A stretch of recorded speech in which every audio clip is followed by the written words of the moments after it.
Hello, everyone, and yes, finally we are here. This is the beginning of this show. I was going to say it's the beginning of the Takeover, but if you've been paying attention to this wonderful world we live in, you know that the technology takeover is well underway. This isn't necessarily going to be a show that's going to go into the fear-mongering of what technology might have been, but this is very much a show that's going to focus on one main question. The entire show is one main question. Every topic will have this question, which is, how did we get here? So each week, each week? No. If you've been paying attention to the build-up of the show, you know for a certainty these don't come on a weekly basis. This is going to be a monthly feature.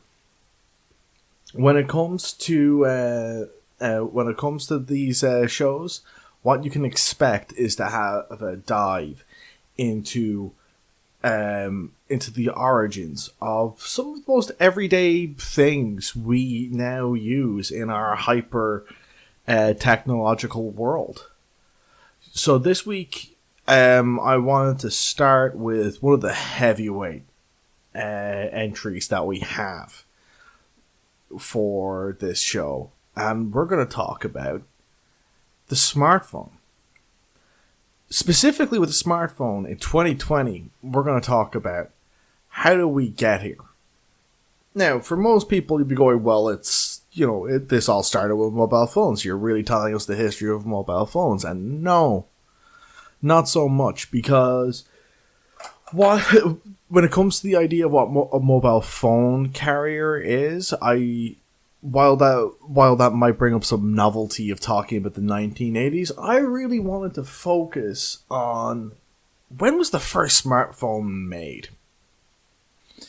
And it may have an origin that you're not as used to as... it might be not as... I guess used to is the right word, as you would expect. So we're actually going to go back to... the early 90s, 1992, to be completely accurate for the year that we're looking at. And in 1992, there was the origin of the smartphone.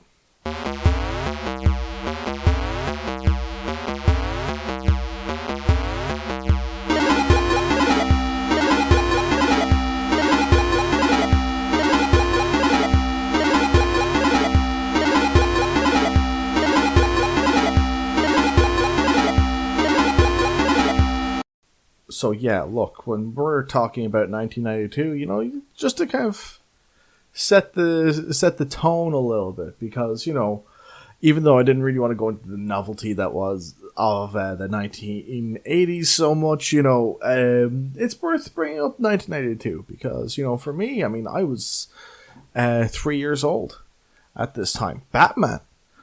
The animated series just started. There was X-Men animated series.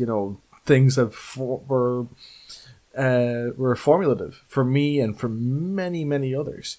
On top of that, you had it was a pretty significant time just in terms of the way the world was shaping, because we were starting to see the end of George Bush Sr.'s reign as president. We were also getting into a point where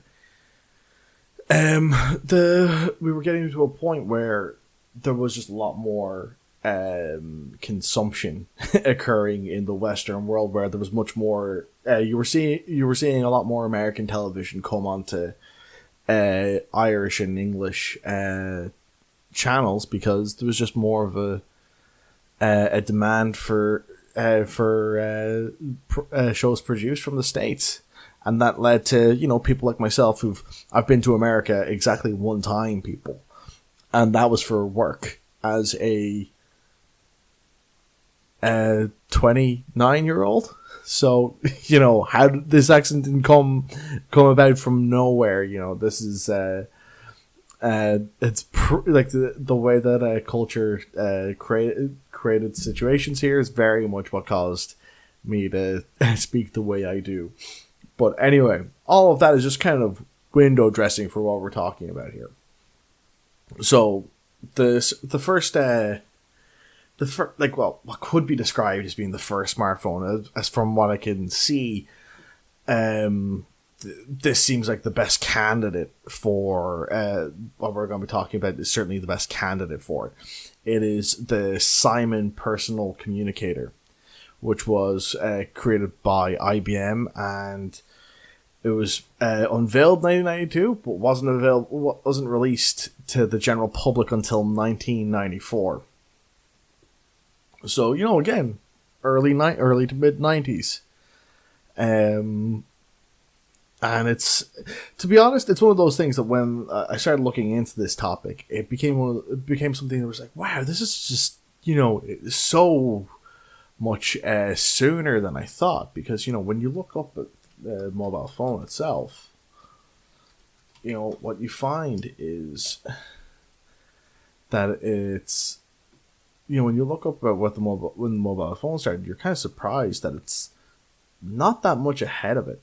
Like it is one of those things where it becomes a bit of a shock to.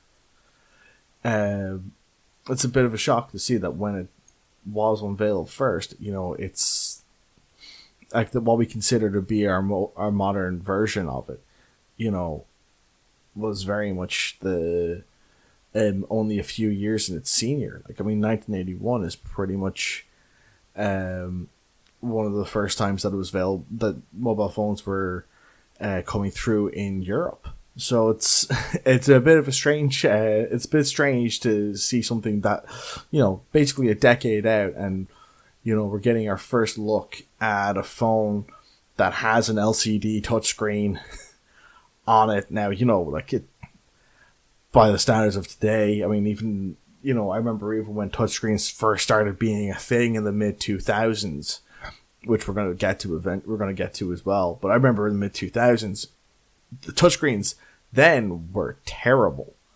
So I can only shudder at the thought of how horribly unresponsive some kind of LCD touchscreen from 1992 would have been. In terms of, as well as that the size of the screen as well would have been pretty tiny, and it was monochromatic. The size of the screen was 4.5 inches by 1.4. To give you an idea of what of how narrow that is, that width would have pretty much been tripled by the time that the first generation iPhone came out. So it's not tremendously impressive when you read stuff like that. As well as that, from what I've read up about it, the battery life, non-existent, nearly pointless at an hour battery life compared to, people compare smartphones to, people compare their iPhones and its battery life versus, the Nokias of the world, like the Nokia 3310. It's just not a fair comparison, because the amount of things you can do with a smartphone are massively more massively more powerful than what you can do with your what you can do with just a simple mobile phone. At the end of the day, mobile phone, all you're going to do is text and make phone calls, and you might get in a game of Snake, but that would be about it. You would have to do a hell of a lot to get one of those phones to run out of juice these days. Whereas by comparison, I got a OnePlus 7T Pro recently, and I'm shocked that I get close to 48 hours of use out of the thing, of actual of actual use where I can use it and it's not a problem, you know. But anyway, going back to those days, I mean, like, a lot of the features that were available for this Simon, they're the kind of things that have pretty much have always been there, with like maybe one exception. So you're still able to check email and send email. You're still able to look through an address book. As we said earlier, it's a touchscreen.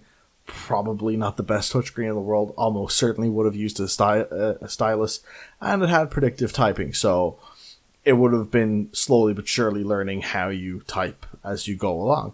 All this is pretty much par for the course. Now, there is also the ability, apparently, with it to use faxes, which would give you an idea of it showing the sign of its times, where it actually did have some kind of use for having faxes and using fax machines, which is a little weird, I gotta tell you.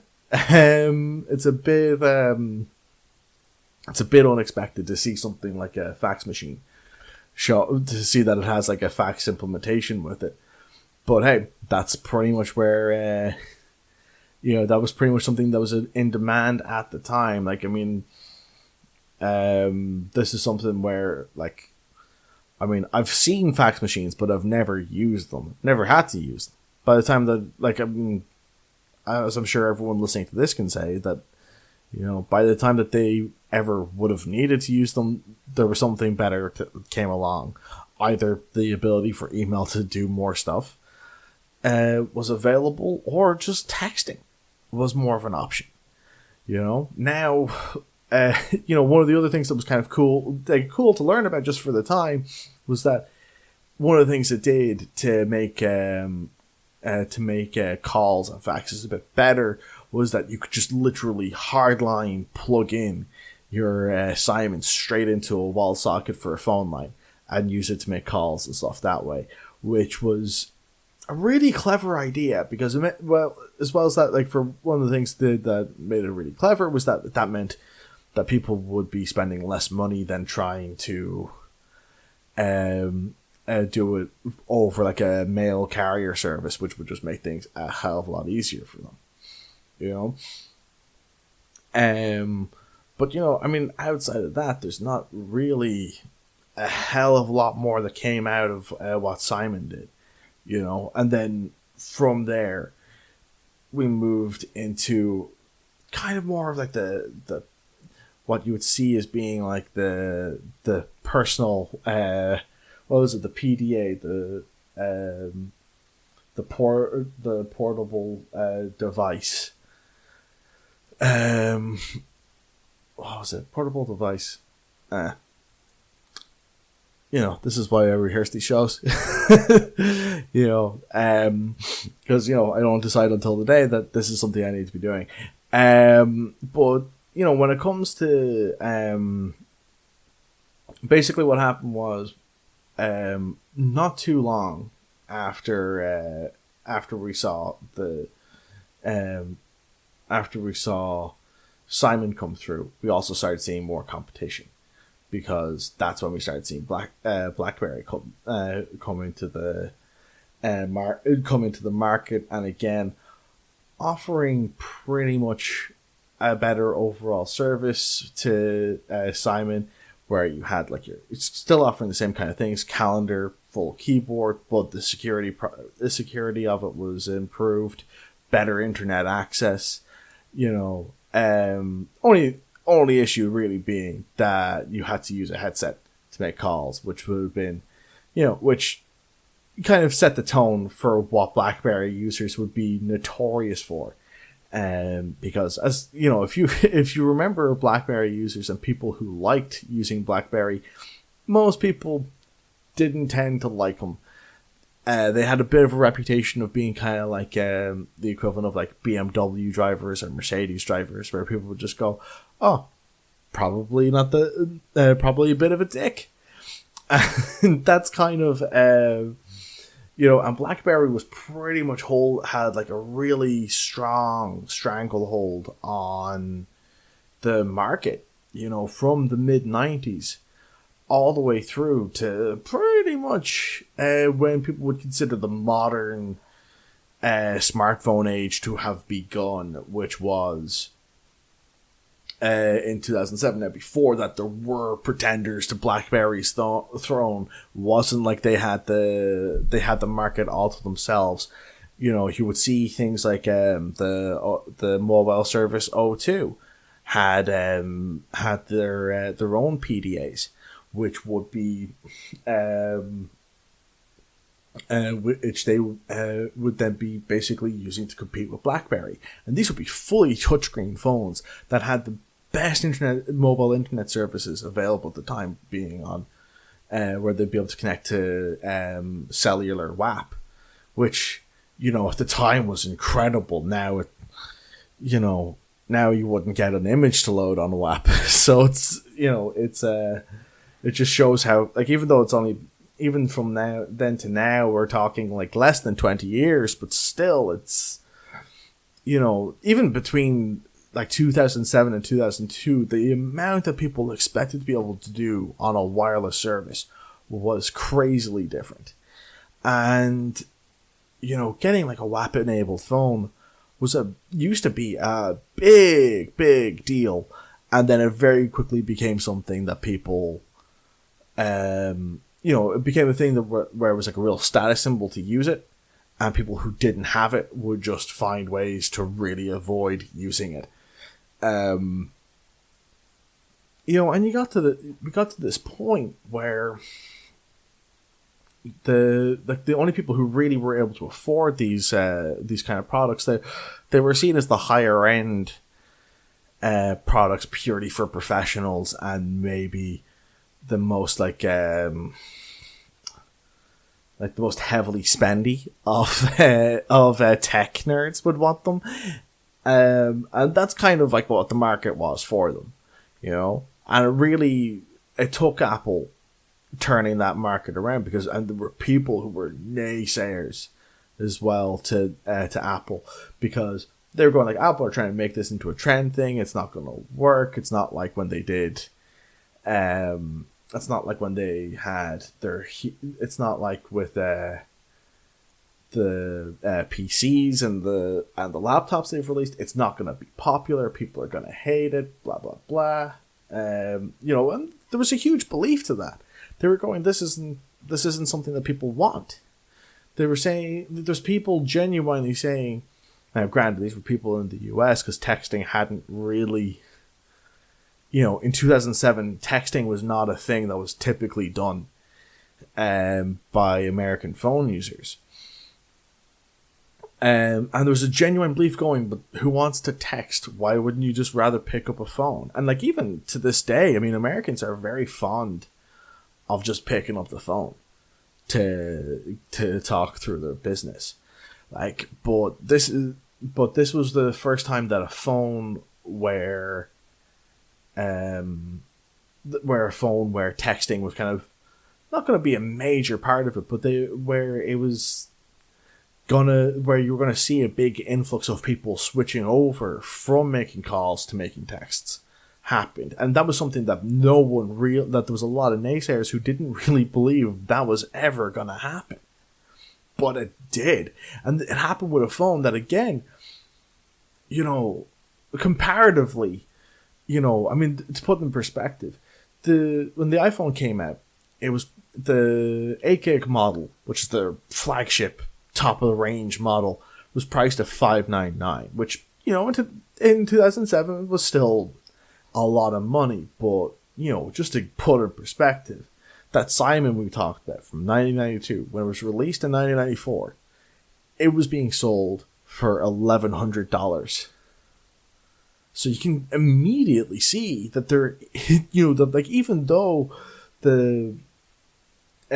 even though it was like, even just on a purely monetary level, one is considerably more, is like nearly twice the price of it. And that's not even taking into account inflation, which would make it so much more expensive than it actually was. And it's one of those things where it would really just change how people would view and think about how expensive it is. And that, the iPhone culturally was a revolution because it did completely change what you wanted your phone to do. Now, it also brought with it a lot of, because it also made something like the BlackBerry not really as attractive as it used to be. It also kind of meant that a lot of BlackBerry users switched over to it, which then meant that people who didn't like BlackBerry users switched as well to people who didn't like iPhone, and then you started seeing like a nice new market come through, new players coming through. In the mobile phone industry, people were obsessed with Nokias. Nokias were probably one of the most enduring and popular brands for a decade. In 2004, if you told people Nokia are only going to have 3 or 4 years left where this market share is going to mean anything, people would have thought you were crazy, because they just seemed to be on the cutting edge of it. And then we started seeing the likes of your Samsungs, your LGs, your Sony Ericssons, your HTCs emerge on the market scene, and from there, things really started to cook, because, you were seeing guys like Nokia, and they worked with the Windows Phone, and that Windows didn't really get to enter into the market, and it became very much this heavy. What it's become since 2007 is very much a space where it's only Android and only Apple iOS, and that's all it is right now. And now we're getting to this point where we're starting to see this trend where you could argue we're into a new into a Web 3.0 based on how things are being used, because Web 2.0 was at the height of where it was in 2007, and it would be and you could make an argument that we've moved past it. We've moved past Web 2.0 at this point, where we have, where most of the people browse the web using their phone, rather than using a phone or using a tablet, rather than using a computer or using a web device. And from that perspective, it is a genuinely interesting time to look at how things have progressed. Like, now we're getting to a point where like the quality of cameras and phones is incredible. It very much used to be a case where, even when the iPhone came out, where you go, like, you have a camera, but like, if you're still a camera enthusiast, you're gonna really invest in getting yourself a Nikon or getting yourself one of those brands. Those brands now are in real trouble because of the quality of phones that you can get in over-the-counter phones. Now, again, you're still probably talking top-of-the-range phones, but if you're looking to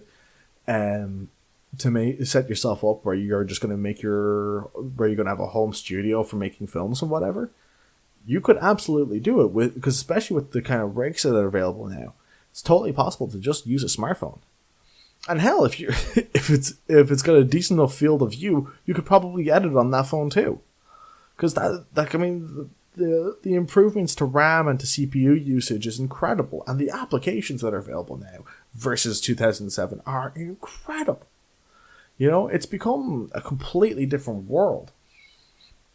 We're seeing big improvements happen now into battery usage, into the ability to game, and we're starting to see the beginning of that change even further, because now we're just getting into the beginning of cloud gaming, and we're getting into the beginning of being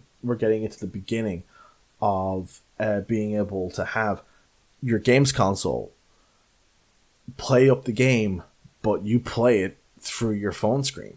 And that is, that's some space age stuff right there. You know, like it's actually, it's one of those things where when you take a step back from it, you see how far we've come. Again, this is, it's not, from 2007 to 2020 is 13 years. But in that time, there's a lot that's happened. It seems like in the time that it took us to get from the first generation of iPhones to here, there's been a lot more development and improvement into making the quality of experience so much better than there was from 1992 to 2007. Because even then, even then when the iPhone came out, its battery life, it was more than an hour, but it wasn't stellar, and it didn't stay stellar either.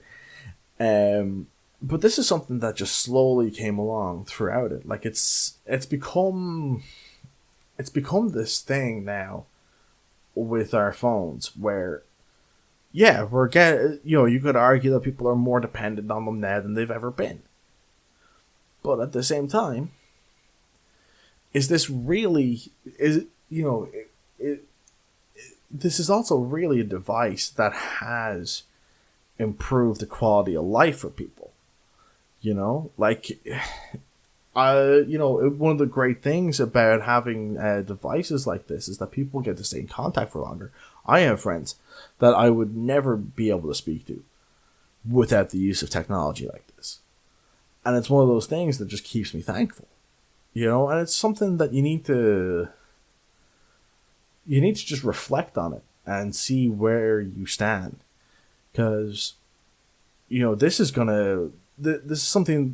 a kind of technology that's going to be here for, I would assume, a lot longer. I can't imagine a world where it's gone, but I'm sure whatever it replaces it with will be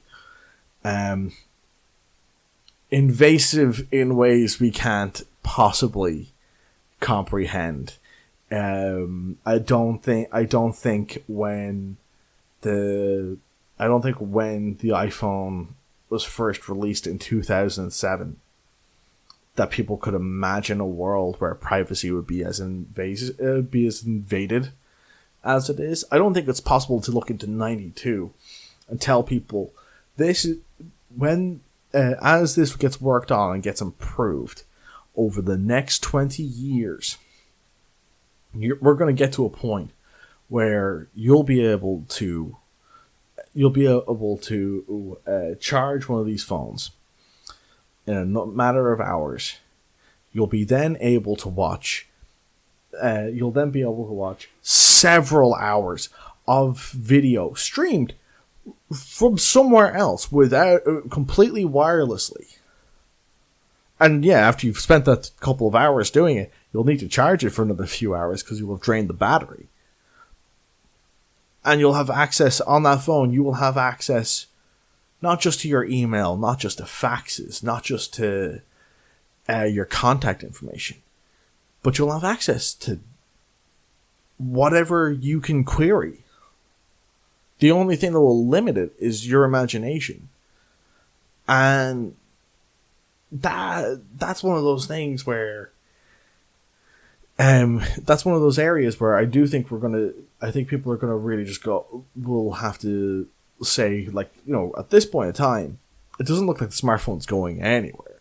But at the same time, with how quickly things have grown and developed, even if it is in ways that we're not really paying attention to, the camera's improved massively in ways that, I don't really want to get into the detail here because I don't want to bore you with the technicalities of it. But if you're looking at the ways in which they've improved the processing of it has changed computing, because their ability to do it has made it more possible to improve the quality of life for all types of computing devices, not just for smartphones. And who knows where this will take us. But it's going to be an exciting road to follow through on. But this looks like it's going to be pretty much the end of the first episode of Tech Takeover. It's been great to finally get this recorded. I'll the next month we're going to be diving into the wonderful world of web browsers. So I hope that you're going to stick around and listen to that one. I'm going to try and aim to get these all the same kind of length. So we're going to talk about 30 minutes or so. As a nice little bite-sized chunk for you to have as a break from listening to an audiobook, as something to listen to on the commute from work or whatever you're doing. But so as you know, my name is Brin, and you can catch me on _Brin_cast or cast to not make it as difficult. If you have questions, that is by far and away the best place to reach me. If you have clarifications, if you have edits, if you need me to retract anything, that's where you can hit me up. I'm sure by the time that you finish listening to this, you'll also probably be getting ready to join me over on Nerd to Know on Nerd to Know basis, where I'll be with the rest of the Nerd to Know media crew for our weekly and usually live live shows every Wednesday night. And I do hope I'll see you there. But that's pretty much going to make it for this first one. Thank you so much for listening through. I'm glad you soldiered through it with me. And I will talk to you guys in a month with a quick history of web browsers. Speaking of browsers, I'll just do a very quick reminder that Nerd to Know Media is sponsored by Brave Browser. I will absolutely ensure that in our show notes we have our special link so that you can download and install Brave. I use for all the research I did for this, I use Brave as my web browser. It's a nice clean UI. It makes it a lot easier to track through articles and stuff like that because I don't have to deal with ads. It gets straight to the information. I can't speak highly enough of Brave, especially when they are sponsoring us. But even if they weren't sponsoring us, I would still be recommending them very highly. So yeah, please do listen to us and listen to us on the Brave browser. That will do it for Tech Takeover for this week. See you next month. Bye bye.